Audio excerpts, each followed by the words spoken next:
¿Qué tal amigos? Bienvenidos a un nuevo video sobre Postgres. Hoy día vamos a iniciar una serie de 3 videos sobre el archivo postgres.conf.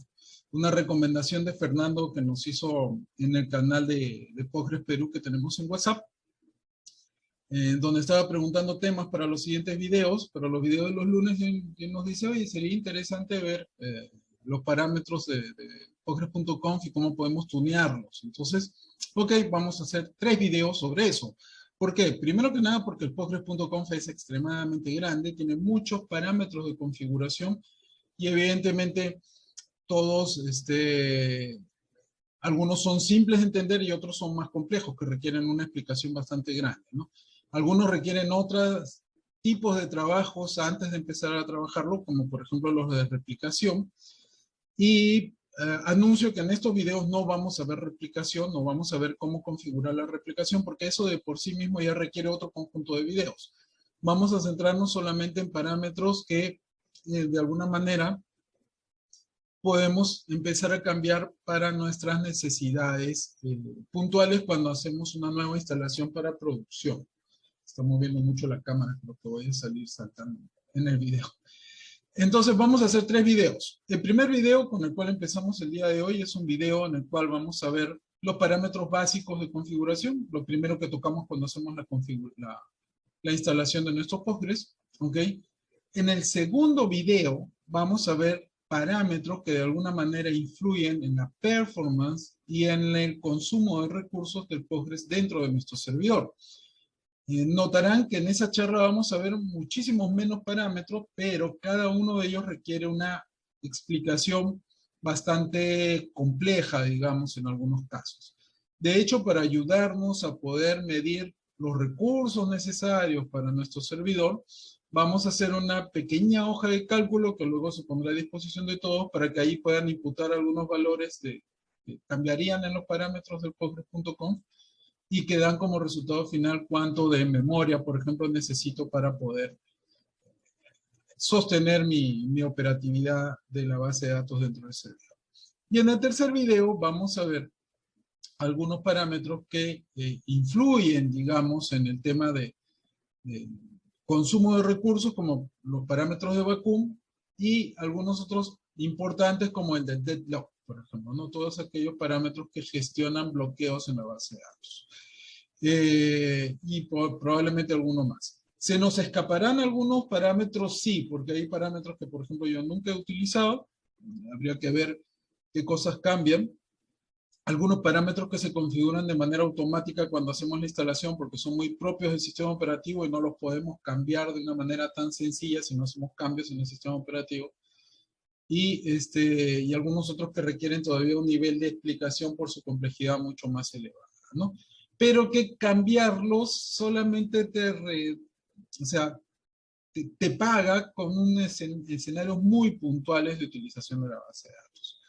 Bueno, entonces se nos vienen esos tres videos sobre Postgres.conf que iniciamos el día de hoy. Y bueno, empezamos. Voy a compartir mi pantalla como siempre. Y acá está, tengo mi acceso a mi máquina virtual remota en la cual yo siempre trabajo. Y lo primero es que les voy a mostrar dónde pueden leer ustedes sobre los parámetros de configuración de Postgres. Básicamente lo van a encontrar en esta página, ¿no? Dentro de la misma documentación de Postgres van a encontrarlo en el directorio del runtime config o en la página del runtime config, ¿no? Acá están explicados todos los parámetros y como verán, acá están agrupados evidentemente, pero son muchísimos los parámetros y cada uno tiene su propia explicación de cómo funcionan y cómo afectan dentro del entorno de la base de datos con la cual estamos trabajando. Yo le voy a dejar este enlace en la descripción del video para que ustedes puedan acceder y puedan leer más sobre los parámetros y se van a sorprender que algunos de ellos requieren incluso leer otras secciones del manual porque son pues muchísimo más complejas, ¿no? El escenario en el cual estamos trabajando, como siempre, un Ubuntu Server. Creo que estamos corriendo acá Ubuntu 20.04 y estamos corriendo un Postgres 14 como ya se habrán podido dar cuenta, ¿no? Este es De hecho, el entorno con el cual hicimos el último video. ¿Y en dónde se encuentra este famoso archivo postgres.conf? Pues se encuentra en esta ruta. En el caso de Ubuntu, lo van a encontrar acá en etc postgres 14 main. Vamos a hacer un ls y encontrarán acá el archivo postgres.conf. Esto es lo que pesa mi postgres.conf.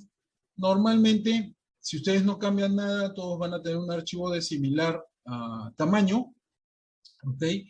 Y variará de acuerdo a las distribuciones de Linux con las cuales ustedes están trabajando. La ventaja es que no importa en qué Linux estás trabajando, o si estás trabajando en un Unix, o si estás trabajando en un Windows Server, lo que tú vas a tener siempre es un archivo de configuración en texto plano para poder ser editado y ajustado. Lo cual quiere decir que cualquier editor de textos que tú tengas te va a servir para poder modificar el postgres.conf. No requieres herramientas especiales.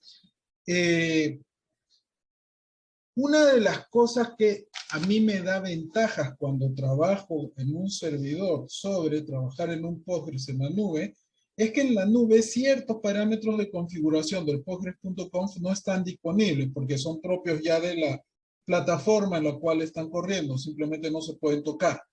¿Ok? Pero en el caso de que ustedes instalen su propio servidor, como estamos simulando nosotros ahora, van a tener acceso a todos esos parámetros de configuración de manera irrestricta. Por eso que a mí me gusta más este segundo escenario, porque me permite hacer realmente una customización a mis verdaderas necesidades. Una de las cosas que tienen que notar también es que este famoso postgres.conf es propiedad del usuario y del grupo Postgres. Eso quiere decir que si ustedes lo modifican, por favor, tomen en cuenta que no vayan a cambiar al propietario del archivo postgres.conf, porque si no, al momento de recargar o reiniciar la base de datos, esta podría no levantar. Siempre tiene que ser usuario y grupo Postgres. ¿Ok? Antes de empezar a ver otras cosas, me gustaría mostrarles esto. Cuando nosotros instalamos nuestra base de datos, se ejecuta una serie de trabajos adicionales más allá del tema de la instalación propia del Postgres, y uno de ellos es la creación del entorno. Cuando se crea el entorno, se crean justamente estos archivos de configuración en esas rutas que hemos visto, y también se crea el entorno en el cual se van a guardar los datos. Si ustedes ven el ejecutable Postgres, por decirlo de alguna manera, el ejecutable Postgres está corriendo en esta ruta de acá, usr lib postgres 14 bin postgres, y van a encontrar ustedes dos parámetros. -d nos indica cuál es la ruta en donde se van a guardar los datos en sí mismo que nosotros vamos a gestionar dentro de nuestro servidor. En este caso, ese directorio está en barlib postgres 14 main. ¿Ok? Y también podemos especificar nosotros con qué archivo de configuración queremos trabajar, o sea, con qué postgres.conf.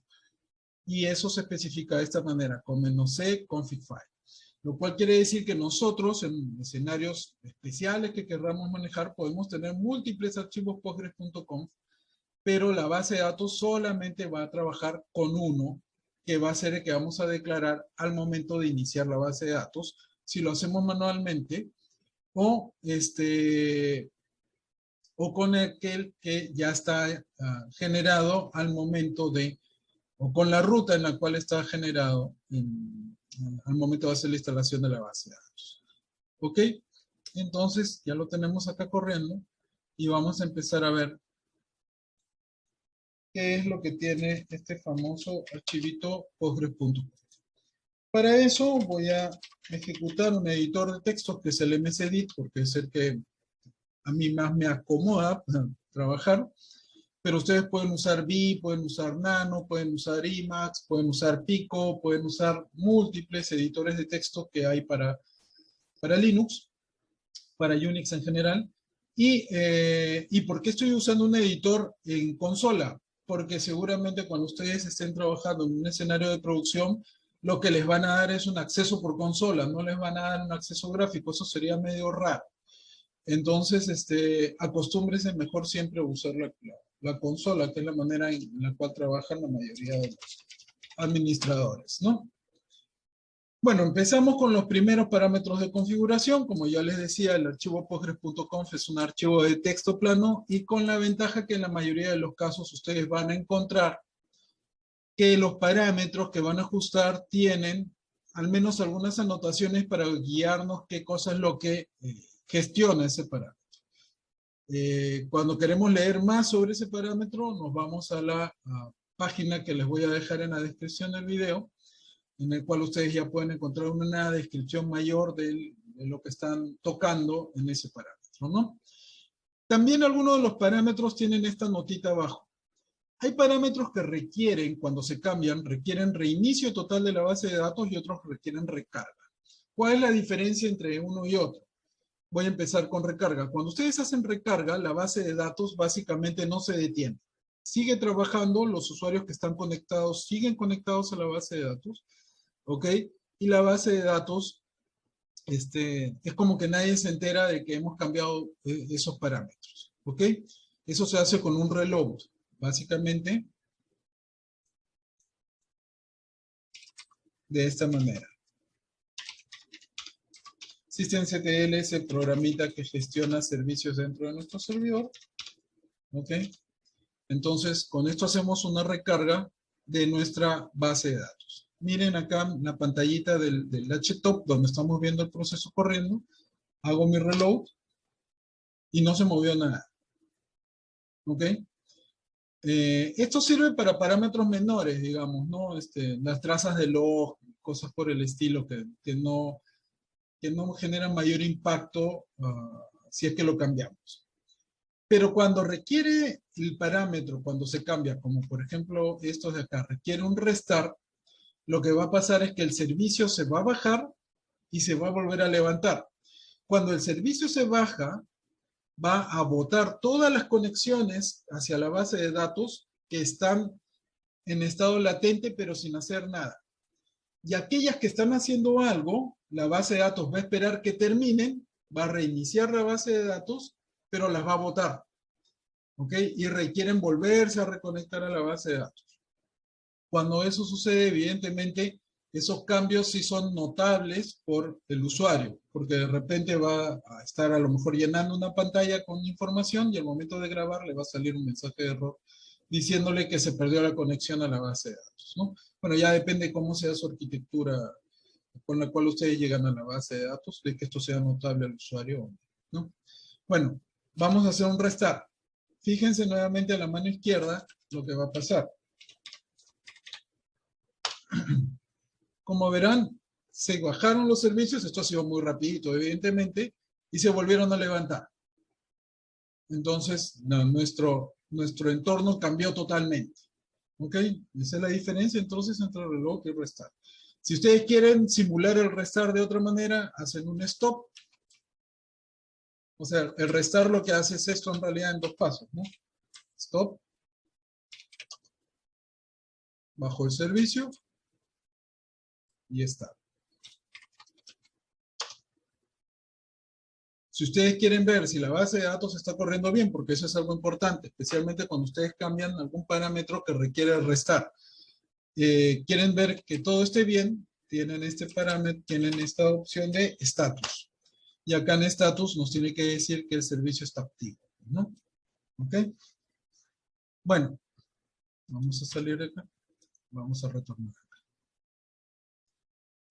Los primeros parámetros son los de las localizaciones básicas del motor de base de datos. ¿Dónde está nuestro directorio donde se van a almacenar los datos? Pues esto se va a guardar acá, en barlib postgres 14 main. Vámonos a ver ese directorio acá. Y para eso voy a ingresar acá como usuario Postgres, porque ese directorio es propiedad del usuario Postgres. ¿Ok? Ya estoy como usuario Postgres, entonces si yo me voy acá en barlib Postgres 14 main, voy a encontrar esta estructura de directorios. Voy a aumentar acá un poquito el tamaño. Aquí es donde se guarda toda la data, donde está el sistema de caché y donde está el sistema de recuperación en caso de desastres.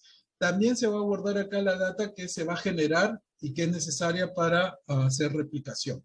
Se va a distribuir entre todos estos directorios. Uno de estos días probablemente hagamos una charlita sobre estos directorios. Pero la data en sí mismo se guarda en este directorio base. En este directorio van a encontrar ustedes la data del Postgres, o la data que está gestionando el Postgres, y que ya permanece de forma final, por decirlo así, para ser servida a los usuarios. ¿Ok? Siempre vean que todo le pertenece al usuario y al grupo Postgres. ¿Ok? Puedo llevarme este directorio y ponerlo en otra localización. Por ejemplo, me ha pasado casos en los cuales se llenan los discos o nos llaman porque tienen instalaciones de Postgres donde se han llenado los discos y es necesario aumentar espacio en el servidor. Entonces, una de las cosas que hacemos es mover el directorio base, que normalmente es el más grande, ¿ok?, hacia otra localización para poder hacer trabajos de limpieza y luego retornamos la data hacia el directorio donde debe estar y cambiamos nuestras rutas, ¿no? ¿Qué más tenemos acá? Tenemos dónde está el archivo HBA file. El archivo HBA es el archivo en el cual nosotros declaramos cómo van a ser los accesos a la base de datos. Básicamente, si los accesos solamente son locales o son remotos, a qué bases de datos se puede entrar localmente y cuáles de manera remota, qué usuarios, desde qué IPs, o sea, todo ese esquema de comunicaciones o de seguridad y de accesos se registra en el archivo pghba.conf, que es un archivo de texto también. Ya lo veremos también en algún momento. ¿Ok? El archivo de las autenticaciones, ¿ok?, para cuando tenemos autenticaciones especiales, también está en este parámetro de acá con esta ruta. ¿Ok? Y verán que en este caso, estos archivos de configuración se encuentran en la misma ruta en el cual se encuentra el archivo postgres.conf. Básicamente,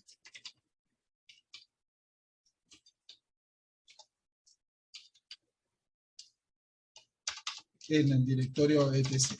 En Linux, para aquellos que son nuevos en Linux, normalmente todos los archivos de configuración de los servicios que están corriendo en nuestro servidor se guardan en el directorio etc. Esto no es mandatorio, pero es la costumbre, es lo normal. Entonces, dentro de etc, cuando ustedes instalen un servicio nuevo, van a encontrarlo bajo el nombre de ese servicio, van a encontrar todos los archivos de configuración. En este caso, en etc Postgres, la versión 14. ¿Por qué? Porque yo podría haber hecho en este mismo servidor instalación de la versión 13, de la versión 12, si quisiera todo en el mismo servidor. No es conveniente, pero se podría hacer y podría tener dos Postgres sirviendo dentro del mismo hardware, por decirlo así, ¿no? Bueno, acá verán que está el postgres.conf y está el pghba.conf. Luego vamos a encontrar que existe un archivo especial que es un archivo PIT. ¿Qué cosas son los archivos PIT? Los archivos PIT son archivos que se generan cuando nosotros levantamos un servicio para decirle al sistema operativo que el servicio está corriendo. ¿Por qué hacemos eso? Para evitar que una persona intente por segunda vez levantar un servicio que ya está corriendo. ¿Ok? El servicio solamente se levanta cuando el archivo PIT no existe. Este archivo PIT, en este caso, lo vamos a encontrar, vamos acá, dentro de la ruta donde están nuestros datos del Postgres, en esta ruta de acá. Pero Postgres, por un motivo de accesos, de seguridad, tiene un segundo PIT file que está en esta ruta de acá, un barroom Postgres 14, bueno, así se llama el archivo, ¿no? De hecho, lo podemos ver acá.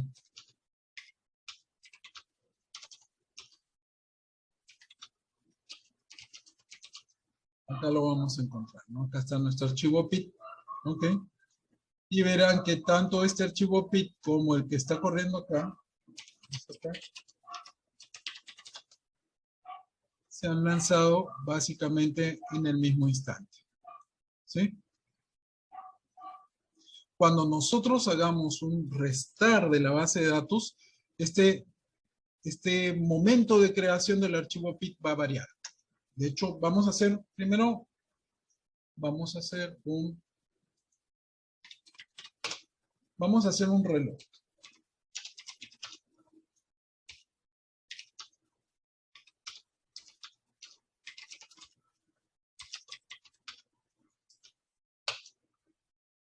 Esta fecha de acá no debe variar. Y verán que no ha variado, continúa siendo la misma. ¿Ok? Lo cual quiere decir que la base de datos ha continuado su trabajo y ha recargado algunos parámetros que hemos cambiado, pero no ha modificado su comportamiento. Si nosotros hacemos un restart, este archivo PIT tiene que cambiar su fecha.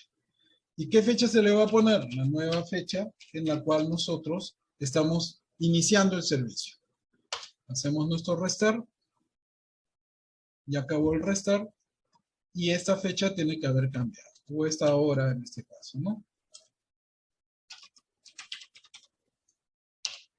Y como verán, ya cambió. Ahora tiene la nueva hora en la cual nosotros hemos lanzado el servicio. ¿Ok?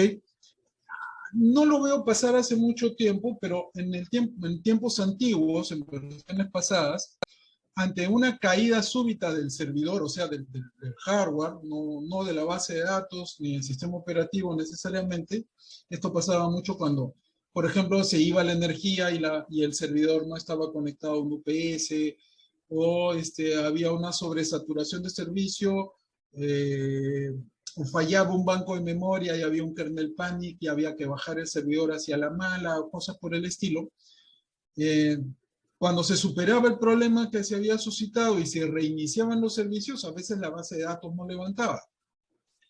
Entonces uno se rompía la cabeza que verificando a ver si el disco duro se había malogrado, que todo fuera congruente, que no hubiera problemas, digamos, por el lado del sistema operativo y cosas por el estilo, y la base de datos seguía sin levantar. Lo que pasaba es que a veces este archivo PIT, como era una caída súbita, este archivo PIT no se destruía y estaba creado. Y al momento de estar creado, la base de datos decía, no puedo volver a levantar el servicio porque ya está levantado. Falso, el servicio no estaba levantado. Lo que pasa es que el archivo PIT se había quedado pegado. Entonces lo que había que hacer era borrar el archivo PIT y con eso ya se podía volver a levantar el servicio, ¿no? Como ustedes verán, el archivo PIT no tiene mayor información más que, creo que es el mismo número del, ¿cómo se llama este?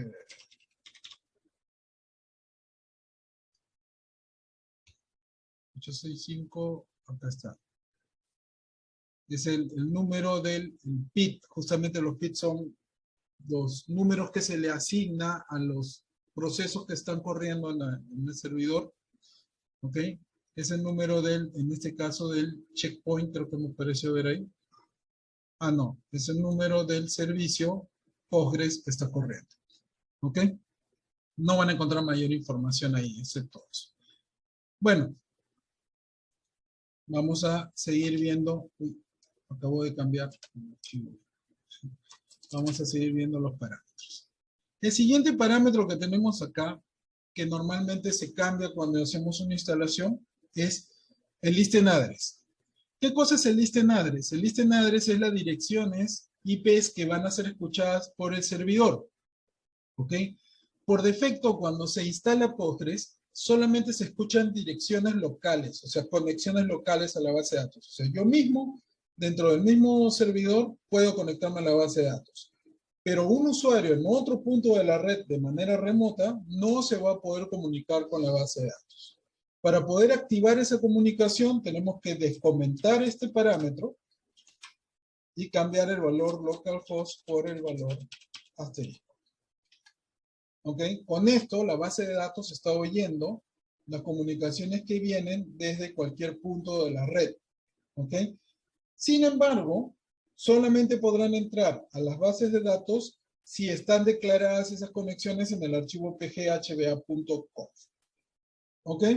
Acá digamos que le decimos a la base de datos, escucha el mundo, pero solamente accede a aquellos que en el pghba.conf he declarado que pueden entrar. Verán ustedes que este es uno de esos parámetros que requiere reinicio de la base de datos, porque acá sí ya estamos cambiando el comportamiento. Por defecto, solamente escucha conexiones locales. Queremos que escuche al mundo, entonces tenemos que hacer el restar. Otra cosa que ustedes se habrán dado cuenta es que el parámetro estaba comentado. Cuando ustedes encuentren que el parámetro está con un, nosotros decimos en Perú Michi, pero seguramente en otros países lo conocerán como numeral o no sé qué nombre pueden asignarle a ese carácter. Cuando lo encuentran así, quiere decir que el parámetro no está funcionando más que en valor por defecto. Y normalmente el valor por defecto es el valor que ustedes van a encontrar escrito acá. En el caso del parámetro list_address decía localhost. ¿Ok? Para que el cambio surta efecto, no solamente debo cambiar el parámetro, sino debo descomentar. Y con eso, cuando nosotros hagamos recarga de la base de datos, vamos a hacer una recarga de la base de datos. ¿Ok?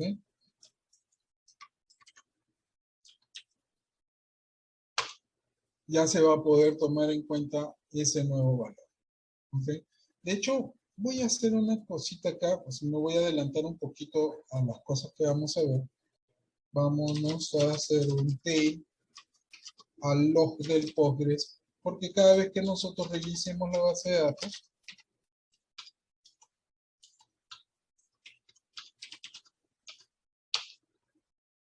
acá nos va a indicar que hemos cambiado. Acá está que se ha cambiado la base de datos. De hecho, acá nos está diciendo que está escuchando todo el rango de IPs en el puerto 5432, que es el puerto de comunicaciones que utiliza por defecto Postgres.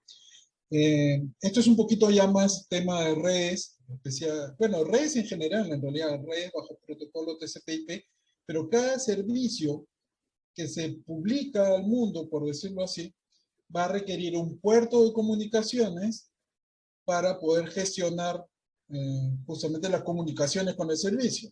Ese puerto, en el caso de Postgres, es el 5432. Y también podemos modificarlo, porque acá tenemos un parámetro que se llama port. Voy a hacer esto un poquito más chiquito nada más para poder ver, ¿sí? Ok, entonces en ese parámetro port está el número de puerto que nosotros vamos a utilizar. Nosotros podríamos cambiar ese parámetro, podemos cambiarlo. De hecho, podríamos decir que nuestro Postgres va a estar oyendo el puerto 5433. Vamos a reiniciar el servicio y verán que ahora nos dice que el Postgres está escuchando en el parámetro, perdón, en el puerto 5433. Este parámetro no ha venido comentado por defecto. ¿Por qué? Porque en realidad solamente funciona cuando nosotros cambiamos la configuración de list_address. Acá lo voy a comentar, pero sin cambiar la configuración, y miren que acá me va a decir que solamente se escuchan conexiones localhost, que en este caso es la IP 127.0.0.1, al puerto 5432. ¿Ok? Bueno. El siguiente parámetro es el máximo de conexiones que puede soportar Postgres. Y acá lo vamos a mencionar, pero lo vamos a ver más en detalle en el siguiente video. Acá le podemos decir a Postgres la cantidad máxima de usuarios que pueden conectarse concurrentemente a la base de datos. ¿Ok? Ya no tenía agüita. Por defecto es 100 conexiones simultáneas. ¿Ok? No es 100 usuarios, es 100 conexiones. Vamos a hacer la diferencia entre usuarios y conexiones. Yo puedo tener 1000 usuarios registrados en mi base de datos, pero solamente puedo soportar 100 conexiones concurrentes. O sea, que 100 de ellos se conecten al mismo instante. ¿Qué pasa cuando el usuario 101 se quiera conectar? Pues la base de datos le va a mandar un mensaje diciéndole too many connections. O sea, muchas personas ya tratan de conectarse a la base de datos. ¿Ok? También podría tener 10 usuarios registrados en mi base de datos, pero soportar 100 conexiones. Y cada uno de ellos se podrá conectar hasta 10 veces en concurrente. ¿Ok? ¿Puedo conectar más usuarios a mi base de datos? Evidentemente sí. Puedo mandar este número a 1000 o a 10.000. Pero este número no debe ser arbitrario. No es que, ¿sabes qué? Para taparme por defecto le voy a poner 10.000 usuarios. registrar o decirle al Postgres que va a soportar 10.000 conexiones concurrentes, primero que nada va a hacer que la base de datos consuma más RAM para poder tener mapeados recursos para 10.000 conexiones concurrentes. Aunque cada conexión consume muy poquito para decir acá estoy, no tiene sentido que registremos 10.000 o 100.000 conexiones concurrentes si realmente estas no se van a dar. Uno debe de poner acá la cantidad de conexiones que requiere realmente. ¿Ok? Nosotros tenemos escenarios donde, por ejemplo, hemos tenido que poner este número a 1.000 conexiones concurrentes porque realmente teníamos que soportar 800 o 900 conexiones concurrentes. Entonces, para taparnos incluso un poquito, con un poquito de margen, poníamos 1.000. Pero no poníamos 10.000, porque justamente lo que queríamos era ver si realmente nos escapábamos de esa cifra. ¿Ok? Ya no es problema, pero en escenarios de sistemas operativos de 32 bits, este número no lo podías poner a 10.000, así porque sí, porque se te acababa otro recurso que eran el número de flags o de banderas que puede soportar el sistema operativo. Que en el caso de sistemas de 32 bits eran de 32.000 flags. Y Postgres hace uso, si mal no recuerdo, de 16 más 1 flags. ¿Ok? Entonces había un límite ahí. O sea, si tú le ponías acá 100.000 conexiones, daba igual porque nunca ibas a poder abrir más de la cantidad de flags que te daba el sistema operativo disponible. Hay que considerar que estos flags no solamente son usados por el Postgres, sino por otros servicios propios del sistema operativo o algunos otros que tú podrías tener instalados en el servidor. Pero en el caso ya de sistemas operativos de 64 bits, que es lo que usamos en la actualidad en el mundo entero, o casi en el mundo entero, pues la cantidad de flags disponibles creo que es de 2.000 millones, así que la cantidad de flags ya no es un problema. ¿Ok? Pero consideren siempre eso, especialmente si tienen que trabajar con arquitecturas de procesadores antiguos, ¿no?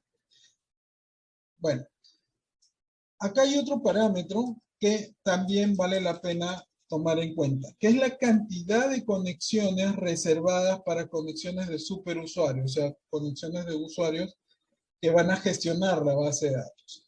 Están separadas 3 de las 100 que estamos declarando acá. ¿Ok?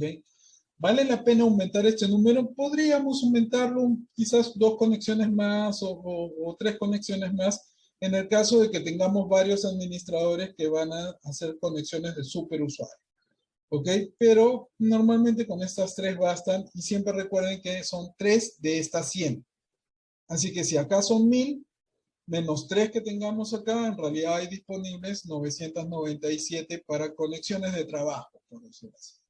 ¿Ok? Estas conexiones se reservan justamente para casos en los cuales tengamos que hacer troubleshooting porque algún problema se ha suscitado en el servidor. ¿Ok? Bueno, acá van a encontrar ustedes el directorio también de los sockets de Unix. Esto es justamente para cuando nosotros tenemos conexiones internas. ¿Ok? De hecho, en el barroom Postgres es donde ustedes han encontrado también este archivo alterno de PIC, ¿no? Está corriendo acá en la dirección de software. Vámonos a ver otros parámetros. Vamos a bajar un poquito. Esto lo vamos a ver en la tercera charla porque es para resolver problemas de estabilidad en la conexión. ¿Ok? Bueno, temas de autenticación. SSL, de hecho, acá podríamos conversar un poquito. ¿Qué es lo que estamos viendo acá? Normalmente las conexiones al Postgres son conexiones que van cifradas utilizando SSL. Y ya hemos visto un poquito de SSL en la charla de cifrado simétrico y asimétrico, ¿no? Bueno, estas conexiones SSL requieren pues una llave. Esta llave que ejecuta el cifrado se va a guardar en esta dirección. etc SSL private y acá van a encontrar el archivo con la llave. De hecho, vamos a conectarnos acá en estos momentos como si fuéramos usuario root, ¿ok? Para poder entrar a ese directorio, porque si no me equivoco, ese directorio está protegido. Y esta llave no necesitan ustedes generarlo, es una llave que genera el propio sistema operativo al momento de instalarse. Entonces acá está la llave y esta les va a parecer muy parecida, muy conocido porque es la estructura de una llave SSL general, ¿no? Entonces esto lo genera el sistema operativo y así cuando nosotros tengamos nuestras comunicaciones van a ser cifradas por esta llave que estamos viendo acá, que verán que no es muy grandecita. Esta es probablemente una llave de 512 bytes. No creo que ni siquiera llegue a 1K. ¿Ok? De hecho, quizás por el tamaño lo saquemos. Ah, no, si es una llave de 1K. ¿Ok? Por el tamaño lo podemos sacar, porque es de 1700 bytes. Entonces, esta es la dirección de esta llave. Podemos cambiar la llave, podemos cambiar la llave. ¿Vale la pena cambiar la llave? Yo no lo vería tan necesario. ¿Ok? Yo la dejaría así como está, pero en todo caso tienen la opción de generar su propia llave y ponerle una llave alterna para no utilizar la propia que comparten varios servicios del sistema operativo. También podemos apagar, digamos, la conexión SSL. Simplemente de acá de on la pasamos a off y no pasa nada, ¿no? ¿Ok? Evidentemente vamos a tener conexiones en donde se va a ver en texto plano qué es lo que está fluyendo por la red. Les recomiendo leer un poquito sobre el tema de los sniffers, que son software que justamente puede monitorear todo lo que está fluyendo a través de la red. Las redes TCP por naturaleza son redes multicast. Eso quiere decir que el tráfico está fluyendo alrededor de toda la red y básicamente cualquiera con conocimientos técnicos puede pescar las tramas de lo que está fluyendo por la red, ¿no? Les voy a dejar quizás por ahí un poquito más de información, unos URLs para que lean en la descripción del video. Bueno, esto lo vamos a ver ya cuando veamos justamente el tema del consumo de recursos. No se preocupen, esa es la segunda charla. ¿Ok? Acá están los temas de vacuum, que lo vamos a ver en la tercera charla. Los temas de wall, que esos básicamente son para el tema de las replicaciones. ¿Ok? Los temas de checkpoint también lo vamos a ver en la segunda charla, o quizás la veamos en la tercera, depende de qué tan grande quede el archivo o el video de la segunda charla. Acá están los temas de recovery y todo esto, los temas de replicación, y nos vamos a ir a la parte de, esto es todo de replicación, query tuning lo vamos a ver en la segunda charla. Nos vamos a la sección del log. Acuérdense que hoy día solamente vamos a ver parámetros básicos. Bueno, amigos, notarán que hubo una pausa, pero es que fui por agua porque ya se me había secado la garganta. Y bueno, vamos a continuar entonces con el tema de la configuración de los parámetros del log. Esto es sumamente importante porque básicamente en el log de Postgres podemos ver todas las incidencias de lo que está pasando en nuestra base de datos. Y cuando hay problemas es el primer lugar al cual nosotros deberíamos asistir, por decirlo de alguna manera, para poder ver qué es lo que está pasando. Bueno, empezamos con lo más sencillo. Primero que nada, el log que se genera son tramas de texto. ¿Ok? Y estas tramas de texto o bien se guardan en un archivo, como ya lo hemos visto, lo hemos estado usando, o podemos mandarlo hacia otros servicios incluso que concentran log para luego poder hacer análisis, o podemos guardarlo en un archivo CSV, que es un archivo de texto separado por comas, para poder luego ser analizado por otras herramientas. Independientemente de lo que nosotros querramos, tenemos que tomar en consideración lo siguiente. La localización de los archivos de log va a depender muchísimo de la distribución en la cual nosotros estemos trabajando. Eventualmente también del sistema operativo, ¿no? En el caso de Postgres, corriendo en un Ubuntu server, van a encontrar los archivos de log en el directorio /log Postgres. En este directorio van a encontrar ustedes los diferentes archivos de log con las incidencias de lo que ha sucedido en la base de datos.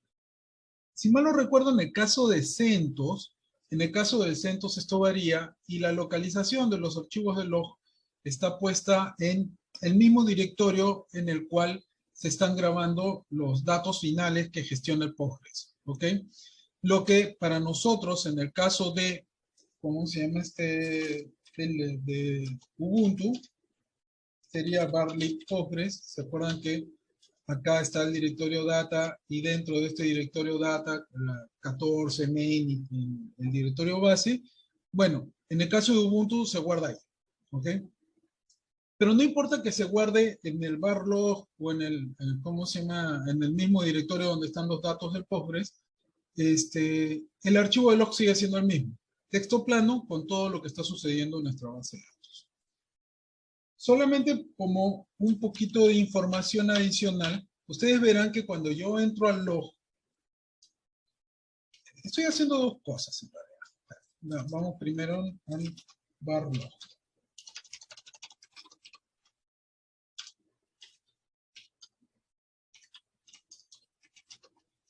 Los archivos del log, como normalmente va a pasar en el caso de cualquier servicio, le pertenecen al servicio que los está gestionando. Es decir, el archivo de log le pertenece al usuario Postgres, que para este caso está dentro del grupo administrador. Entonces, si yo quiero ver el contenido de un archivo que no me pertenece, porque acá estoy como usuario Ernesto, como ustedes lo pueden ver, normalmente escribo un sudo. Eso me va a pedir mi clave de administrador para poder ejecutar la siguiente acción. La siguiente acción es que estoy usando el comando tail. El comando tail básicamente nos permite ver el contenido de un archivo de texto que está siendo alimentado en caliente, o sea, que está recibiendo cosas, ¿no? Para poder hacer esto, yo le doy el parámetro "-f" y el nombre del archivo. Entonces, acá, cada cosita que yo haga, la vamos a ver reflejada en caliente. Esto, aunque parezca mentira y suene a chiste, se utiliza mucho en las películas donde ustedes han visto que salen tramas y tramas de texto como si alguien estuviera escribiendo muy rápido. Eso es un tail a un archivo de log que está recibiendo cosas, ¿no? Bueno, entonces, así como tenemos nosotros nuestro archivo de log, ¿ok? También el sistema operativo tiene sus propios archivos de log. De hecho, estos se encuentran dentro del directorio log, ¿ok? Y yo podría hacer que el contenido del log del Postgres se guarde en el archivo central de las ocurrencias del sistema, que en este caso se guardan dentro del archivo syslog. El archivo syslog, como ustedes lo verán, está acá. Y yo también podría hacer un tail a syslog y ver qué es lo que está pasando ahí. Esto que estamos viendo ahorita no son mensajes propios del Postgres, sino del sistema operativo prendiendo y apagando el Postgres porque lo estamos haciendo cada rato, ¿no?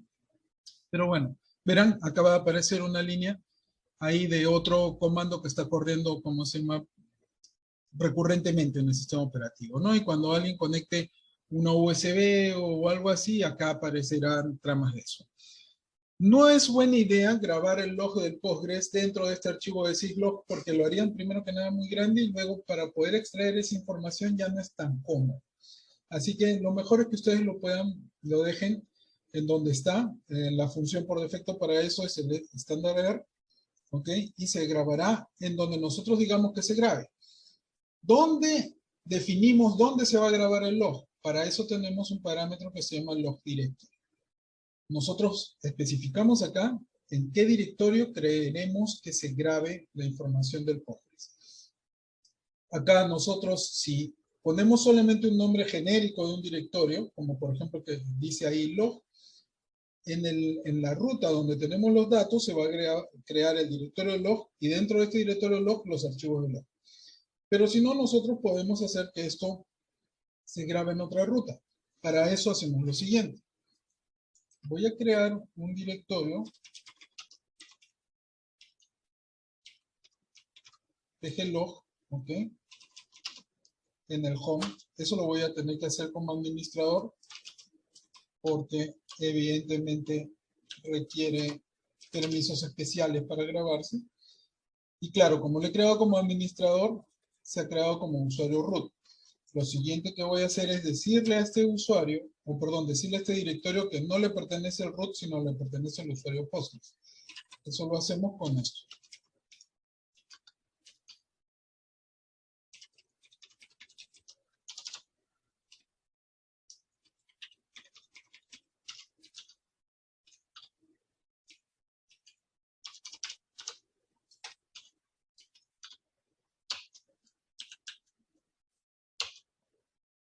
¿Ok? Entonces ahora sí, el directorio le pertenece al usuario del grupo Postgres y ya puedo empezar a grabar logs ahí. Para eso voy a cambiar este parámetro y le voy a dar la ruta completa del directorio.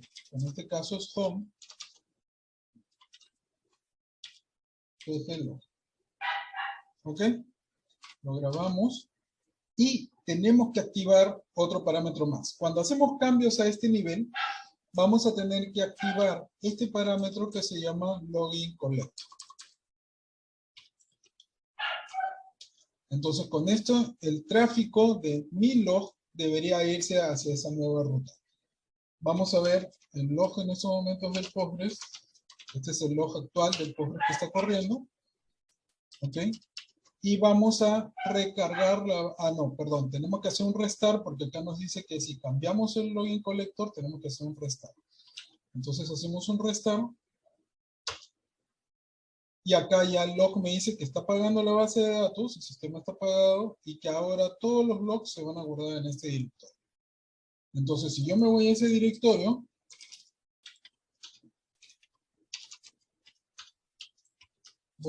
acuérdense que este directorio lo acabo de crear, acá está mi archivo de log de Postgres.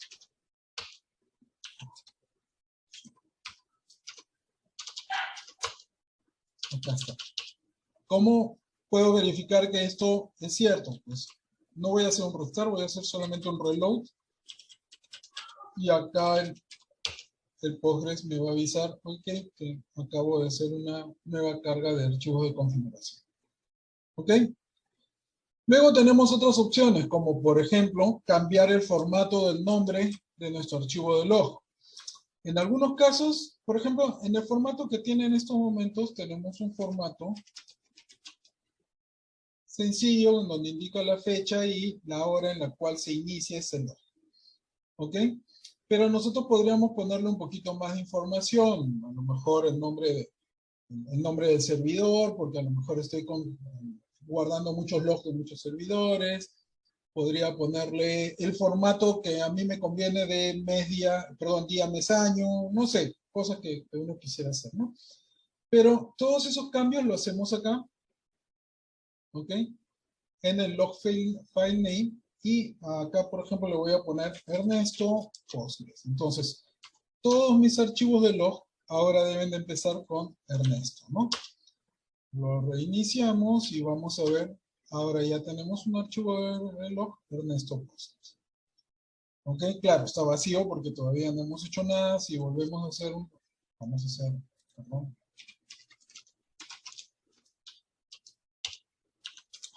Sudo. Está vacío. Vamos a hacer un reload de nuevo. Y acá está, ¿no? Ya comienza a guardar cosas. Luego está los permisos que va a tener ese archivo. Básicamente los permisos son los que no me permitía ver el archivo de log directamente. Porque le hemos puesto que solamente tenga acceso de lectura y escritura al usuario Postgres. De hecho, este 6 acá, este 600 significa eso. Si ustedes lo ven acá, verán que dice que tiene lectura y escritura. ¿Ok? Si yo quisiera darle lectura y escritura a otros usuarios, le podría poner 660. Vamos a ponerle 660. ¿Ok? Y vamos a hacer un reload. Y supuestamente ahora sí podría tener acceso a mi archivo de log. Ah, no, que este archivo ya está creado. Y como este archivo ya está creado, lo que voy a hacer es, voy a poner un, no Ernesto, sino le vamos a poner acá un Juan. Ok. Voy a hacer un reload. Y ahora fíjense que tenemos nuestro archivo Juan con permisos de lectura y escritura para otros usuarios.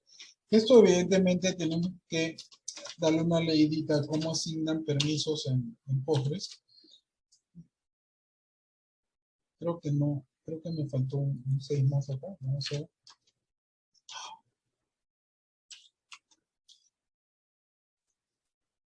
Voy a tener que cambiar el nombre, me voy a pasar todos los nombres que sea.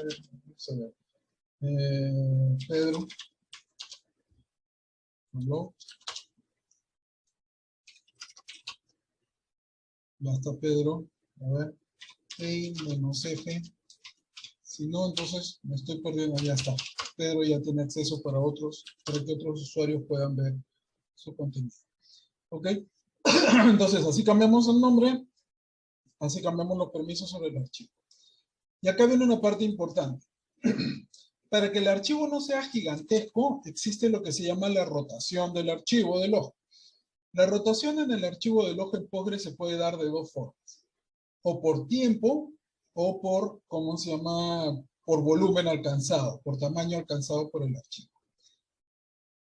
Por defecto, si mal no me equivoco, en este caso está por día. ¿Ok? O sea, como ustedes verán acá indica que es el 14, cuando sea el 15, este archivo se va a guardar, se va a empaquetar y se va a generar el del día 15. ¿Ok? Eso se especifica acá. ¿Qué es lo que indica? Que el archivo va a hacer rotación dejando un día.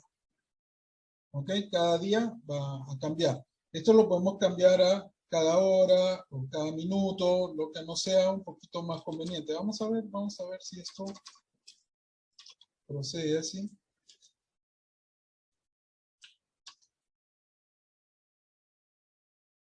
Ah, miren, acá justamente me está indicando que he cometido un error y me dice que no existe valor de 1M, que las unidades son US, MS, SECOND, MIN.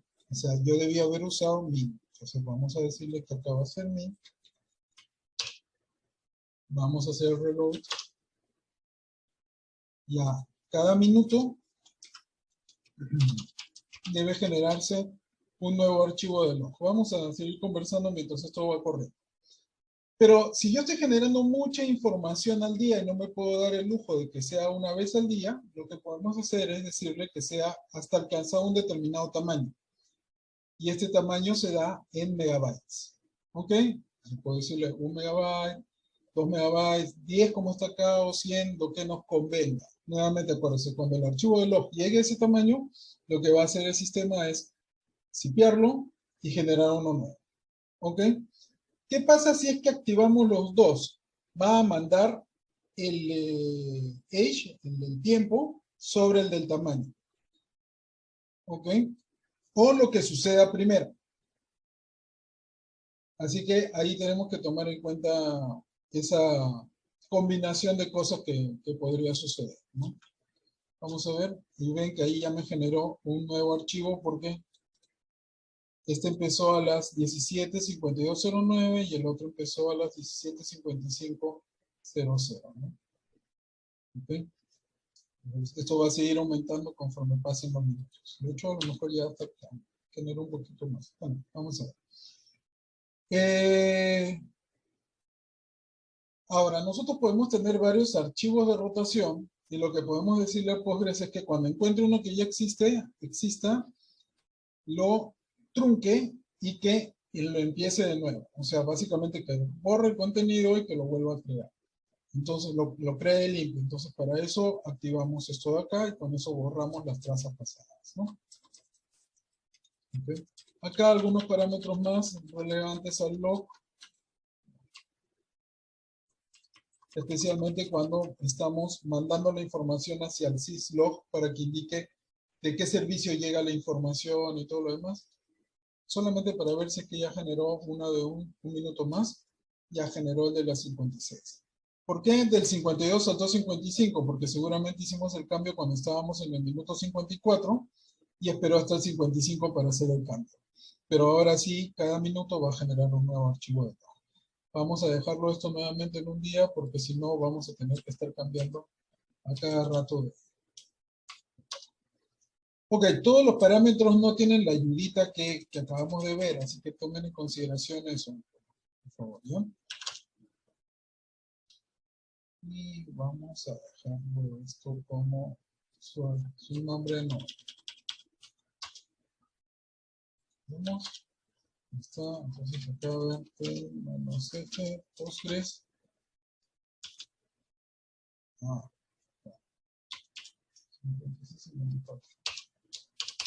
a ver, un reload. Ya está. Listo. Okay.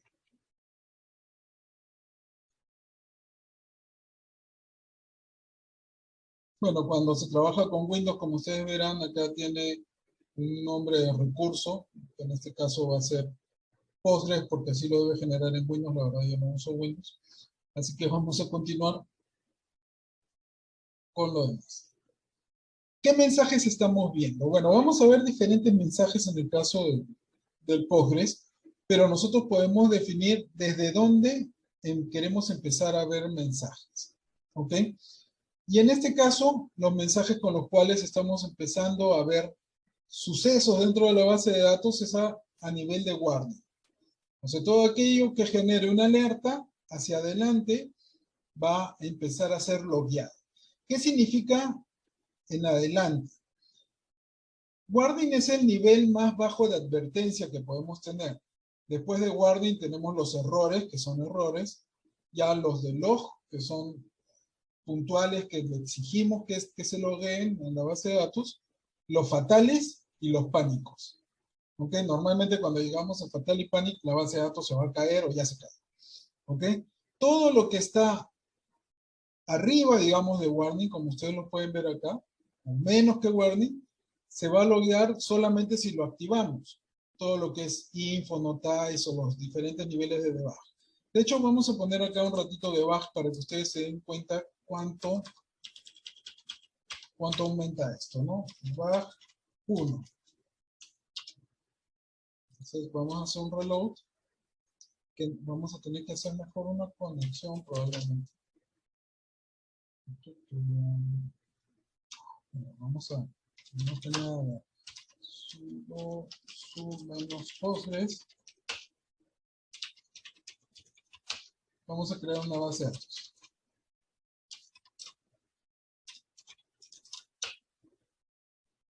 Ya creo la base de datos. Ya estamos acá en la base de datos. ¿Ok? No hemos tenido mucha acción acá. Vamos a ver si podemos generar un poco de acción. Vamos a... Me voy a conectar acá nuevamente.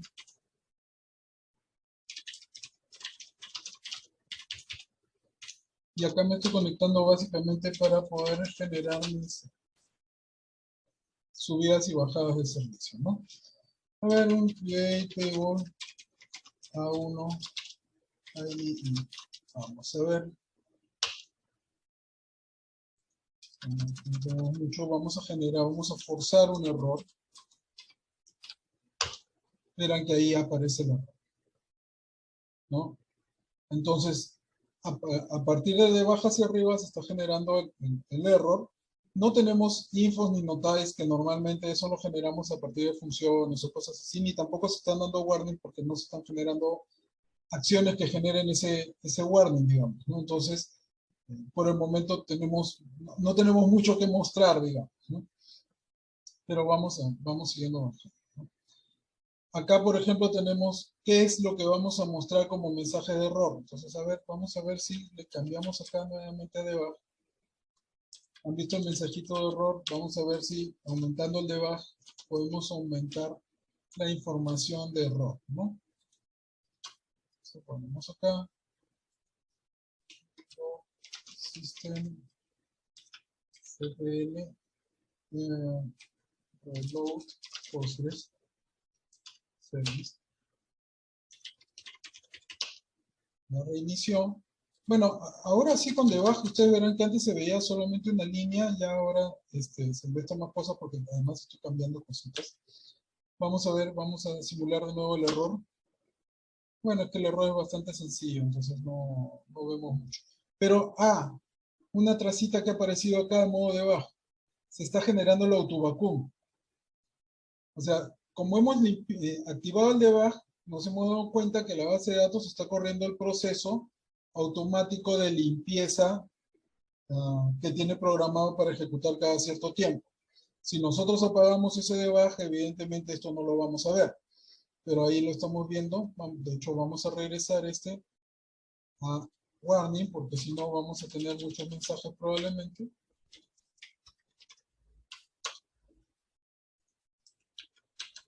No, estoy pensando en lo otro. Y ahora ya no vamos a ver esos autovacuums ejecutándose. Entonces, si ustedes quieren ver en qué momento, por ejemplo, se están ejecutando autovacuns y lo que pueden estar demorando esos autovacuns, lo podemos empezar a ver acá, ¿no? Activando el modo debug para ver en qué momento se están lanzando.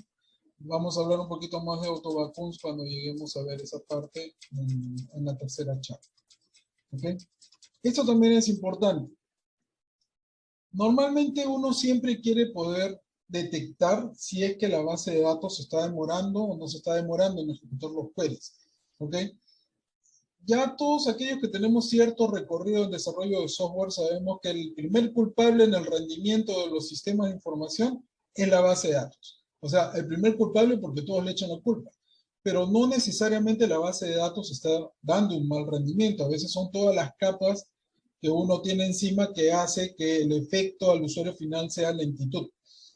Entonces, para poder detectar si los queries se están demorando, nosotros podemos prender acá este parámetro y decirle a la base de datos que nos diga a partir de qué demora podemos o debemos guardar una trama de log. Vamos a ponerlo así. Si yo pido la data de un usuario y esa data está demorando más de, yo configuro esto en 1 minuto. No, en 1 segundo, porque de hecho estos tiempos son microsegundos, ¿no? Yo configuro acá 1 segundo. Cada vez que pida la data de un usuario que demore más de 1 segundo, se va a mostrar en el log. Eso me va a permitir encontrar cuáles son los queries que están causándole mayor daño a mi base de datos en cuanto al rendimiento. O sea, cuáles son los que se están demorando más. Porque a lo mejor es una información de millones de usuarios y no tengo un índice. Y estoy escribiendo un query tonto. De hecho, esto pasa mucho cuando nosotros usamos ORMs, que los ORMs escriben sus queries bastante tontitos, por decirlo de alguna manera. Entonces, con esto nosotros podemos ver qué queries están demorando en nuestra base de datos a partir de un umbral que nosotros le demos acá. Entonces, para poder configurar eso, nosotros podemos decirle acá que me muestre a lo mejor aquellos que demoren más de 1 segundo. Vamos a ver si es que lo estamos poniendo bien. Sí, ya se cambió 1 segundo. Entonces, todo aquel query que demore más de 1 segundo va a aparecer acá. Como no tenemos mucha información, no se va a poder cargar. Bueno, por error quise crear nuevamente una tabla que ya estaba creada. Entonces, por eso me salió ese mensajito. Pero si tuviéramos algún query que demore más de 1 segundo, entonces acá lo voy a ir mostrando. Esto es importante tener cierto criterio de manejo, porque especialmente cuando tenemos sistemas muy pesados que jalan muchos datos, como por ejemplo los famosos BI, ¿no? Si lo ponemos en un nivel muy bajito, siempre va a estar saliendo esas tramas del ojo, se nos van a estar informando cada rato tal cual y se demora, ¿no? Y vamos a tener un log enorme de demoras, ¿no? Lo mejor es configurarlo de acuerdo a lo que realmente nosotros consideramos como un query lento. ¿Okay? Para una transacción como pedir el dato de un cliente, 1 segundo es un montón de tiempo. Esto se debe dar en microsegundos, por más grande que sea la tabla incluso, ¿no? Claro, si tiene índices. Pero si ya se demora más de 1 segundo, entonces ahí podríamos tener un problema. Y no necesariamente es un problema del query, puede ser un problema de concurrencia. Imagínense ustedes que están pidiendo los datos de un usuario que es tratado de actualizar por muchos otros usuarios, o viceversa. Entonces, en el tema de los bloqueos, ciertos queries que normalmente deben funcionar rapidito van a comenzar a funcionar lento. Y ahí comenzamos a depurar qué cosa es lo que está haciéndole daño a la base de datos, está generando ese rendimiento que no queremos, ese rendimiento lento, ¿no? Entonces, cuando corren funciones o stored procedure que son muy pesados, ahí también podemos nosotros determinar si es que estos están demorando mucho tiempo o no. Como acá estamos con una máquina que tiene una unidad de estado sólido, cualquier cosa que hagamos va a ser muy rápido, entonces ahorita no es un buen escenario para poder mostrar, pero básicamente es ahí donde ustedes pueden prender la opción de capturar esos queries que están generándole demasiado overhead a la base de datos. ¿Ok? Ahora, como ustedes saben, ya en las últimas versiones de Linux, perdón, de Postgres, nosotros podemos sacar muestras de datos. Básicamente esto es lo mismo, pero aplicado al muestreo de datos. Ya eso es cuando tenemos tablas gigantescas, ¿no? Entonces, si queremos sacar muestreos y queremos asegurarnos que esos muestreos de data no demoren tanto, entonces acá nosotros podemos activar esto también a un segundo menos para poder ver qué es lo que está pasando. De hecho, si mal no me equivoco, podríamos mandarlo hasta microsegundos de esta manera. Vamos a ver si es que esto no falla.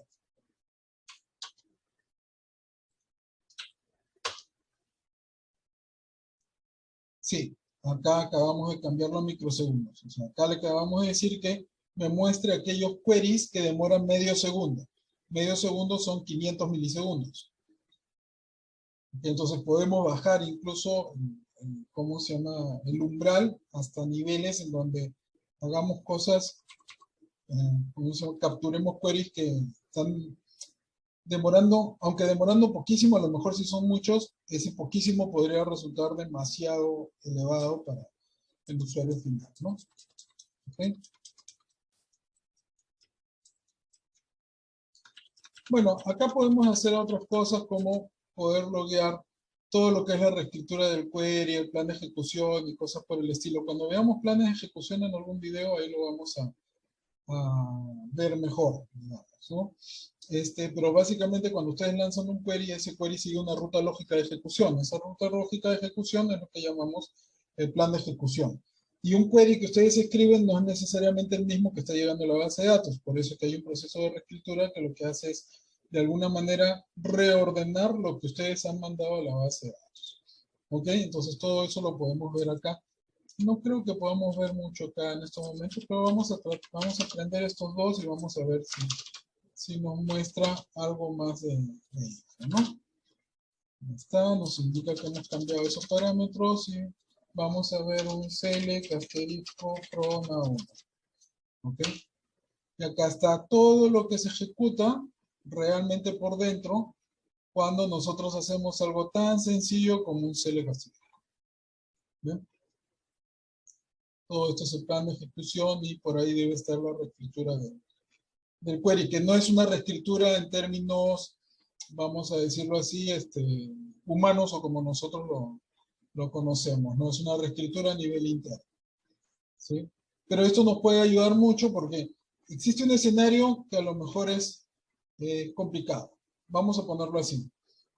Tenemos queries que están demorando mucho o que por su naturaleza sabemos que están demorando mucho y nosotros decimos acá, bueno, dame aquellos que, no sé si esto se puede poner así, ¿no?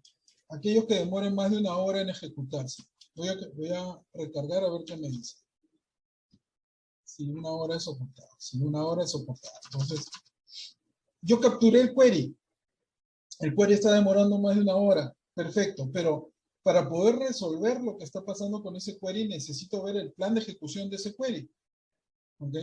Entonces, si yo no he activado estas opciones que me muestran qué es lo que está haciendo la base de datos por dentro, que está haciendo que se demore tanto, el query, tendría que ejecutar el query y sentarme, o sea, con una explain analyze, que ya lo hemos visto en otros videos, y esperar que demore una hora en ejecutarse para recién saber qué es lo que ha hecho. En este caso, si nosotros le decimos que presente el plan de ejecución, de hecho, lo voy a aprender solamente el plan de ejecución y no la escritura. Al menos ese query que está demorando más de una hora, nosotros vamos a poder ver qué cosa es lo que está pasando. Evidentemente acá lo hemos prendido ya a nivel exagerado para todos, pero la idea es poder controlar eso para poder hacer las depuraciones de lo que está sucediendo en nuestra base de datos. ¿Ok? Vamos a apagar esto. Okay. Acá también tenemos los procesos de autovacún que demoran más de una determinada cantidad de tiempo. La ventaja de los procesos de autovacún, que son los procesos de autolimpieza en la base de datos, es que no son procesos pesados, sino son procesos grandes que se cortan en miles de pedacitos muy pequeñitos. Entonces, cada uno toma muy poquito tiempo en ejecutarse, pero podría ser que por temas de colisión uno se demora, entonces al momento de demorarse con este parámetro prendido y en una determinada cantidad de microsegundos especificada, nosotros podamos capturar qué es lo que está pasando. ¿Ok? Los checkpoints. ¿Qué cosas son los checkpoints? ¿Qué es el logueo de checkpoints? Se acordarán que hace un ratito les he mostrado el directorio en el cual se graban los datos, ¿no?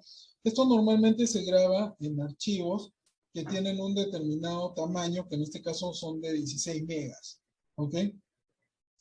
Cada vez que se graba más de 16 megas, se genera uno nuevo de estos archivos, y esos archivos son los famosos checkpoints, o generan estos checkpoints para ir grabando esos bloques de datos, ¿ok? Cuando nosotros activamos esta opción de acá, lo que vamos a ver es si es que los checkpoints se están generando de manera muy frecuente o cada cuánto tiempo se están generando. ¿Eso para qué nos sirve? Para poder saber la cantidad de data que está llegando a la base de datos. A lo mejor tenemos una base de datos que a nivel de consultas está muy bien, pero a nivel de actualizaciones de los datos o inserciones de los datos está demorando mucho, está generando bloques muy grandes. Imagínense una tabla de miles de millones de registros que alguien lanza un update a lo bruto de todo. Entonces van a comenzar a generar muchísimos checkpoints. O se graban miles de inserciones por segundo. Se van a comenzar a generar los checkpoints cada vez más seguido. Entonces acá es donde nosotros podemos ver en qué momento se están dando esos checkpoints. Lo que tenemos acá es poder hacer un control de las conexiones y las desconexiones. Básicamente lo que acá nosotros hacemos es, nosotros siempre lo prendemos cuando tenemos problemas de que no podemos llegar a una base de datos. Cada vez que nosotros hagamos una conexión a la base de datos, de hecho me voy a salvar, me voy a salir de acá. Acá me va a aparecer la información de quién se conecta y desde dónde se conecta.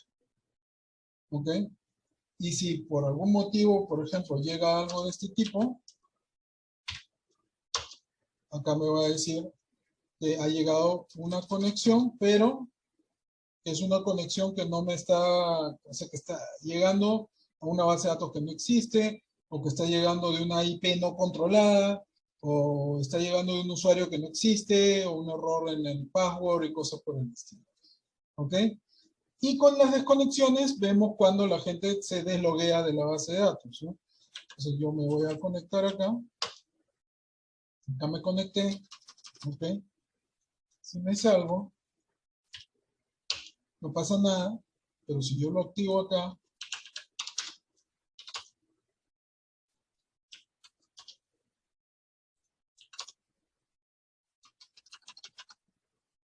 me conecto, genera log, y si me desconecto, me genera log. Entonces ahí yo puedo comenzar a ver si es que mis usuarios están entrando mucho, saliendo mucho, cuánto tiempo, ya por diferencia de tiempo, están dentro de mi base de datos. ¿Ok? Bueno, acá también podemos activar el nivel de error para poder mostrar mayor información si queremos sobre los errores. A veces el nivel verbose, que es lo que todos nos gustaría ver cuando se da en una, ¿cómo se llama? Ah, perdón, me estaba faltando. Y acá podemos ver el tiempo de duración de la conexión también. Podemos prenderlo y podemos ver el tiempo de la conexión. Vamos a hacer lo mismo que hicimos hace un ratito. Me conecto. Ahora me desconecto. Ok, y acá me dice la duración de la sesión, ¿no? Creo que eso no me lo decía hace un ratito. Ah, no, sí, ya me lo decía también. Bueno, estábamos acá en el nivel de error, en el nivel de detalle que puede tener el error. A veces activar el verbose y ver todos los detalles podría ser muy tentativo, puede generar mucha tentación en todo, pero posiblemente ya sea demasiada información o no aporte mucho al debug que estamos haciendo, ¿no? Vamos a ver, por ejemplo, para este query que hacíamos fallar a propósito. Bueno, acá es que tampoco no hay mucho que ver, ¿no? Pero acá me indica incluso exactamente en qué parte del parseo del query se ha caído, ¿no? Okay. Bueno, podemos loguear el nombre de nuestro host, o sea, del servidor con el que estamos trabajando. Esto especialmente si es que tenemos, estamos comparando luego archivos con diferentes sistemas. Vamos a hacer más chiquito esto.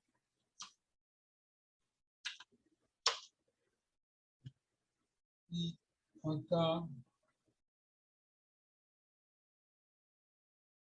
me debe decir en algún lugar, porque este no requiere, si mal no me equivoco, reload. Requiere reload, pero no ¿cómo se llama? No restar. Bueno, pero acá deberíamos poder ver el nombre del host desde el cual estamos nosotros ejecutando la acción. ¿Ok? Bueno, luego acá podemos cambiar más detalles de la estructura del mensaje.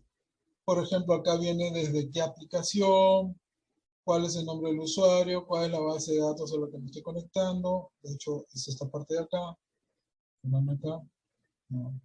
Sí, cuál es el host remoto y el puerto de donde nos estamos conectando. Bueno, por eso que prendí Hostname y a lo mejor no sale porque todo es conexión local.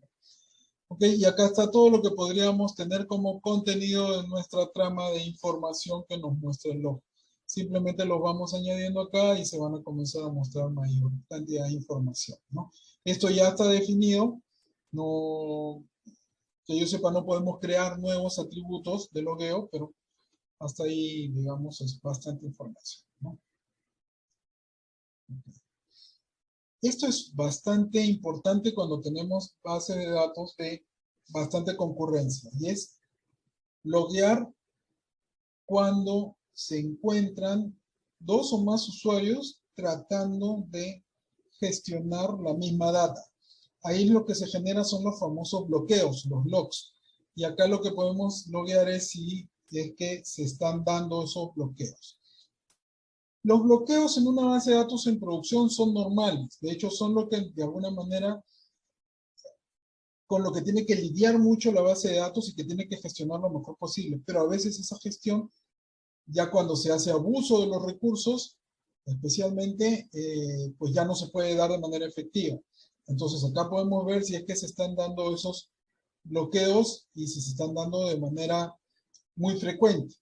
¿Ok? Desde cada cuánto tiempo se está dando esto y si se generan los famosos deadlock, que básicamente el deadlock es cuando nosotros generamos una colisión que no puede ser resuelta, digamos, dos updates que llegan al mismo tiempo o un update más un delete o cosas por el estilo sobre el mismo registro, ¿ok?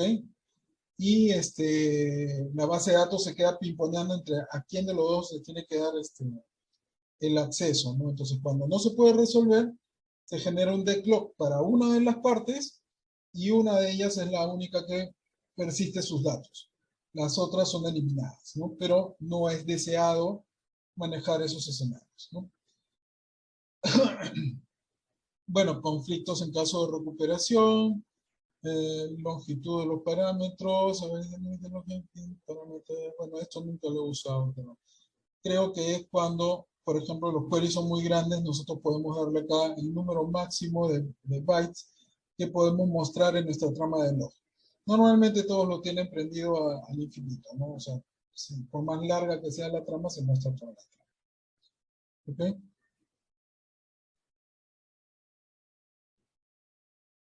Igualito acá para el caso de los errores. Este de acá es interesante y a veces lo prendemos cuando queremos ver todo lo que está llegando a la base de datos. Acá básicamente lo que hacemos es loguear todo lo que sucede en la base de datos, independientemente del tiempo de demora y cosas por el estilo. Por defecto está en none, es decir, por ejemplo, si yo creo o si yo ejecuto ahorita un query, para poder ver bien esto, vamos a dejar este en none, pero vamos a apagar este de acá de, no el de duración, sino, ¿dónde está? ¿Dónde está? Ajá. Acá lo de reescritura y el plan está apagado. voy a... Se me pasó, está acá. Está acá. Ok. Voy a ejecutar un query sencillo. Okay. Ah, bueno, acá tengo un error y como tengo un error me ha salido que tengo un error. Pero voy a ejecutar el query sin error. Ok. Está prendida la duración. Vale. Tenemos varias cositas prendidas acá. Esa es la duración del query. ¿Dónde era la duración de la conexión? Qué burro. Ok. Acá cuando ustedes ponen log duration on, les va a mostrar cuánto es lo que demora el query en ejecutarse. Entonces, vamos. Le cambiamos esto y vamos a ejecutar el query. Como ustedes verán, el query no genera ninguna información. Si yo quiero ver todos los queries que están llegando a mi base de datos, vengo acá, donde está el node. ¿Dónde estás? Acá está. Y le puedo poner all. Vamos a recargar nuestro log y vamos a ejecutar el query. Y ahora sí tenemos una traza del log del query ejecutado. ¿Es conveniente hacer esto? Yo diría única y exclusivamente en los casos en los cuales amerite hacer un debug completo de la base de datos, porque si ustedes tienen muchos procesos, mucha concurrencia, el log va a ser inmenso y no van a poder leer nada. De hecho, evidentemente nadie va a leer el log así en caliente como lo estamos leyendo ahorita, porque si llega mucha información, lo que va a pasar es que esta data va a subir y subir y subir y subir y no vamos a ver nada. Entonces normalmente se descargan los archivos y se analizan los archivos después. ¿Ok? Pero ya ponerlo en null es demasiado grande. Entonces a lo mejor lo prenden en el momento en el que quieren capturar query para ver qué es lo que está llegando a la base de datos, y una vez que generan esa data ya lo apagan. Si lo dejan prendido van a tener queries enormes. ¿Ok? Ahora, como ustedes verán, tenemos también la opción de DL.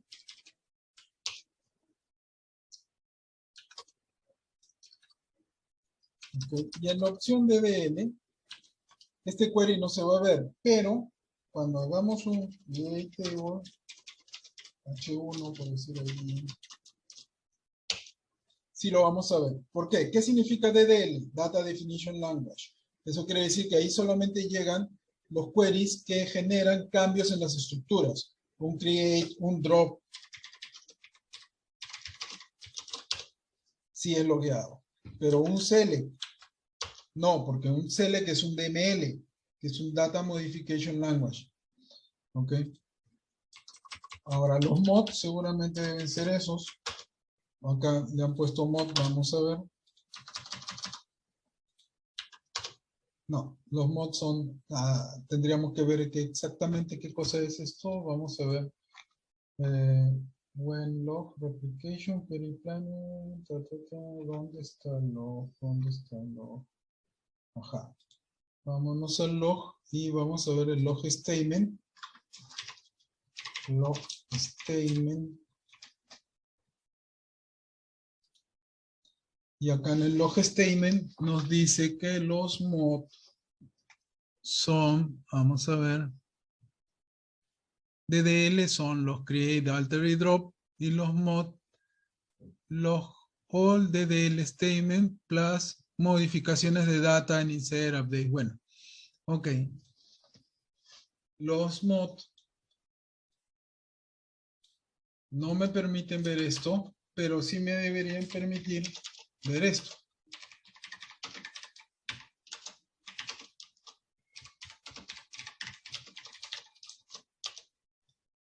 O sea, todo query que modifique datos, ese query sí va a ser logueado. ¿Ok? Bueno, vamos a regresar esto a... Vamos a comentarlo para que regrese a su estado original. ¿Ok? Log, ya está. ¿Qué otros parámetros tenemos acá? Bueno, el log de la replicación, de los comandos de replicación, lo podemos prender. De los archivos temporales que se van generando. ¿ok? En, ¿cómo se llama en cantidades de tamaños. Acuérdense que por el sistema de caché de Postgres se van a generar muchos archivos que permiten obtener mejor rendimiento de la base de datos. Esos archivos temporales justamente son los que podemos prender acá. Y luego, ¿cuál es el uso horario que queremos que aparezca acá? De hecho, ustedes verán acá que nosotros hemos dicho que esto está en UTC, o sea que lo que estamos viendo es la hora del meridiano, la hora del mundo, pero nosotros podríamos decirle acá que muestre la de Lima. Vamos a ver si podemos decirle que muestre la de Lima así. Es que no me acuerdo exactamente bien la sintaxis. Ok. Y vamos a ver si es que generamos un error a propósito. Si es que no lo tengo, ¿cómo se llama? ¿Esto o lo tengo que hacer con un restart? Quizás lo tengo que hacer con un restart, vamos a ver. Ubicación, desconexión, apagado el sistema de base de datos, está apagado. Fatal, dice, terminar conexión.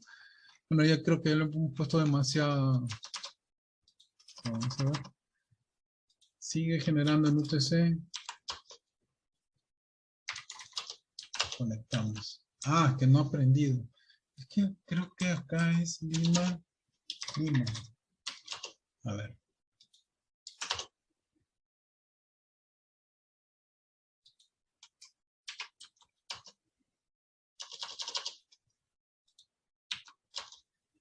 Ajá. A ver.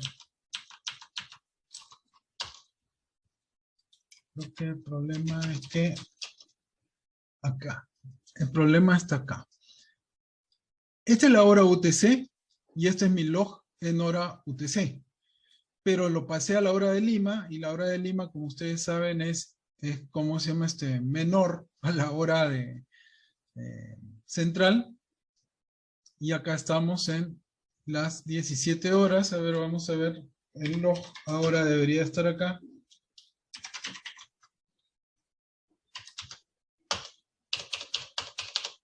Y vamos a ver.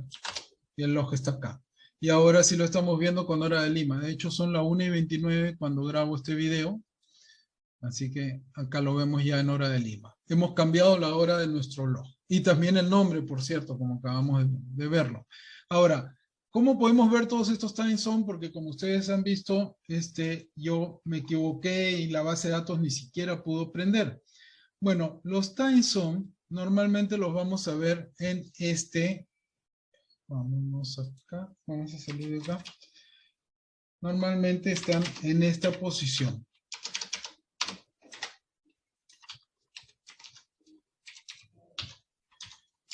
Por si a alguien le da curiosidad este tema, ¿no? Entonces, 14 time zone.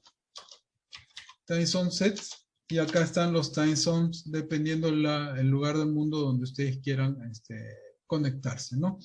De hecho acá, a mí me parece raro ese mensaje que nos ha salido, que no puedo cargarlo del PE, pero acá van a encontrar ustedes los diferentes time zones por país, por decirlo así, ¿no? Y el de Perú, bueno, el de Perú ya cada uno lo configurará de acuerdo a lo que les convenga. Acá está, es que Perú era PET, no era PE. Pero con Lima también funciona porque ese es, digamos, el universal. Me parece que hay países que tienen más de un uso horario, ¿no? ¿Ok? Bueno. Así como tenemos eso, también vamos a ir ya a los últimos parámetros que vamos a ver acá. Vámonos bajando acá, bueno, estadísticas y estas cosas lo vamos a ver después. Autovacun también lo vamos a ver después. Vamos a ver algunos temas de conexiones. Y lo primero que tenemos acá es que tenemos o podemos especificar la hora de la base de datos. ¿Ok? La base de datos, evidentemente, cuando nosotros nos conectamos, vamos a conectar, ¿ok? Y comenzamos a generar por ejemplo, yo le pido el now ahora, el now que me está saliendo es nuevamente el UTC. ¿Por qué? Porque está configurada en UTC mi base de datos. Pero si yo quisiera que mi base de datos me diera siempre la hora de Lima, vamos a ponerle el PET y a ver qué nos dice, a ver si nos dice error o si lo acepta. ¿Ok? Voy a decir que no. Ajá. Voy a decir que no y es más, no me aceptó el PET. Vamos a ponerle acá Lima. Por eso que, no sé si se dieron cuenta que me dice que que eso está depreciado, que ya el Lima ya no se usa. Pero bueno, perdón, que el PET ya no se usa. Ya entramos, ahora le voy a decir de nuevo el now. Y ahora sí me devuelve la hora de Lima. ¿Ok? Entonces, así le puedo cambiar yo la hora a mi base de datos, o la hora de referencia, digamos, independientemente de la del sistema operativo en la que esté corriendo. Porque miren, si yo le pido acá el date, acá me está devolviendo la hora del UTC. ¿Por qué? Porque cuando yo he configurado esta base, este servidor virtual, seguramente le puse que utilice la hora del UTC, aunque que guarde todo, muestre todo en UTC. Entonces, la base de datos por defecto me mostraba todo en UTC. Pero si yo quiero que ahora guarde la hora de Lima, o que todo sea en referencia a la hora de Lima, puedo cambiar esa configuración acá, en el time zone. ¿Es buena idea hacer esto? Bueno, ya eso lo dejo a criterio de ustedes, pero yo recomiendo, especialmente si es que tienen sistemas que reciben data de diferentes partes del mundo, que todo funcione en UTC. Sistema operativo, base de datos y la data, cuando ustedes la guarden, guárdenla en time zone o without time zone, ¿no? En un timestamp, pero sin uso horario, para que se grabe todo como UTC. Y luego ustedes hagan las conversiones para mostrar la hora dependiendo del usuario que esté viendo la data. Creo que esa es una mejor forma de trabajar. Acá podemos cambiar las abreviaciones, o sea, estas abreviaciones se pueden cambiar acá, en el sentido de que podemos crear nuestros diccionarios de abreviaciones. Yo no lo recomendaría, no sé, el estándar. Este es un estándar ISO, si es que mal no me equivoco. Estándar ISO time zones, a ver. Estoy cargándolo acá en una pantalla. Si mal no me equivoco, está acá incluso en la Wikipedia. Creo que está acá. Y deberíamos tener una tablita por algún lado, ¿no? Donde nos muestre cómo se hace, cómo se calcula esto. No, más que cómo se calcula en realidad cuál es la lista. Pero esto buscando un poquito en internet, a ver, list. ¿Qué es un list? List de database. Acá está. Entonces, por ejemplo, en el caso de Perú, vamos a buscar Perú, Lima, América, H, ¿dónde está? Lima está acá. ¿Qué es el P que yo le puse primero? Que bueno, no sé por qué no funciona ya. Como está depreciado, probablemente todos deban irse hacia este estándar. ¿Ok? Entonces, acá está la lista y ustedes pueden, les voy a dejar también este enlace en la descripción del video para que lo puedan tener a la mano. Pueden sacar el uso horario con el cual ustedes quieren trabajar, pero mi recomendación es usen todo mejor en UTC y luego hagan sus conversiones. ¿Ok? ¿Qué más? Bueno, la cantidad de dígitos máximos que puede tener ¿cómo se llama un número de punto flotante. ¿Ok? Esto sí es relevante y es la codificación en la cual se va a comunicar la base de datos con las aplicaciones clientes. En principio, Postgres puede hacer validaciones de esto, o sea, puede pasar de ASCII a UTF o de UTF a ASCII de manera casi transparente, pero lo que hace la base de datos nos indica ahí cuál va a ser el encoding de texto de referencia, que en este caso está, aunque es un Linux, aunque es un UTF-8, está con SQL ASCII. ¿Ok? Ahora, antes de cambiar esto, nosotros tenemos que ver cuáles son nuestras locales, así se conocen nuestros locales disponibles en la base de datos, específicamente en el servidor. ¿Ok? Yo no recomiendo cambiar esto lo pueden dejar como SQL ASCII para que esos ñes, por ejemplo, no se vean como basuritas y cosas así. ¿Ok?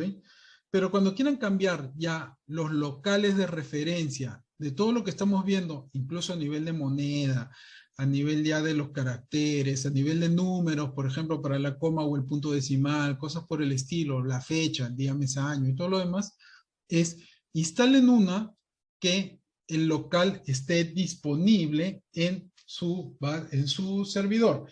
¿Cómo vemos los que están disponibles en nuestro servidor? Con este comando. Por ejemplo, acá, voy a aumentar el tamaño.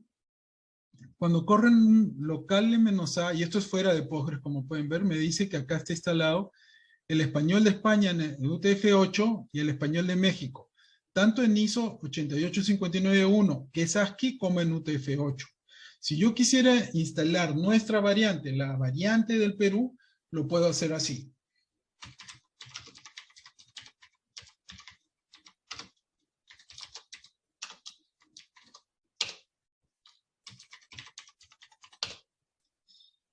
Y ahorita ya tenemos disponible Perú en 88591, que es ASCII. Ahora, no me basta con ASCII, quiero también el de UTF-8, que debería ser hacia donde en realidad todo el mundo debería moverse, y gracias a Microsoft esto no está sucediendo. ¿Ok?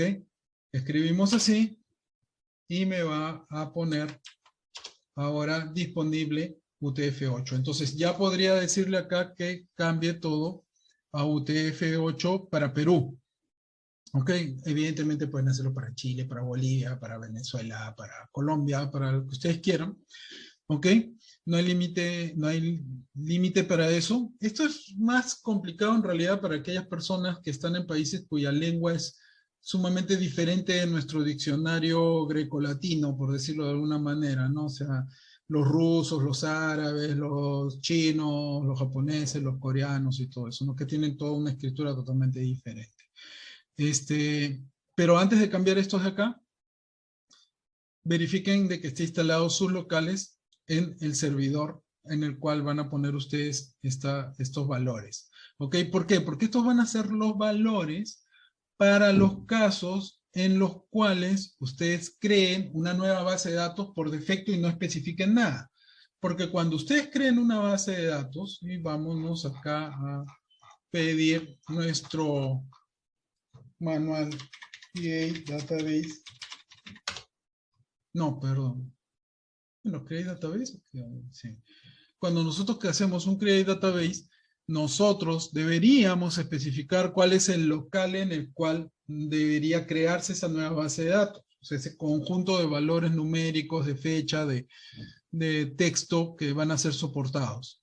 Pero lo cierto es que la mayoría de personas no lo hacen. Entonces, cuando no lo hacen, se toma el por defecto que está disponible en, ¿cómo se llama? En el archivo de configuración. Y para que funcione bien, lo que pongamos acá debe estar disponible dentro de nuestra lista de locales soportados.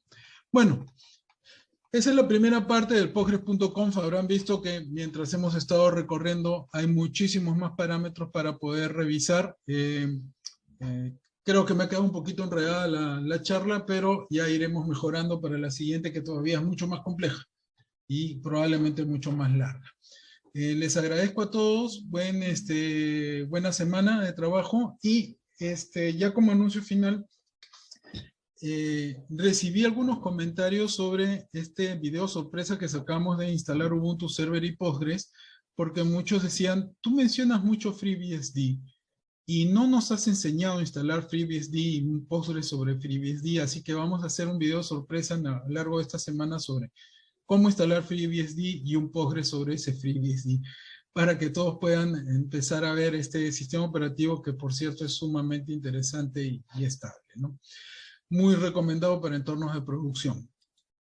Nada, eso es todo entonces, amigos, por el día de hoy. Nos vemos el siguiente lunes o a mitad de esta semana con un nuevo video sorpresa de Postgres. Gracias.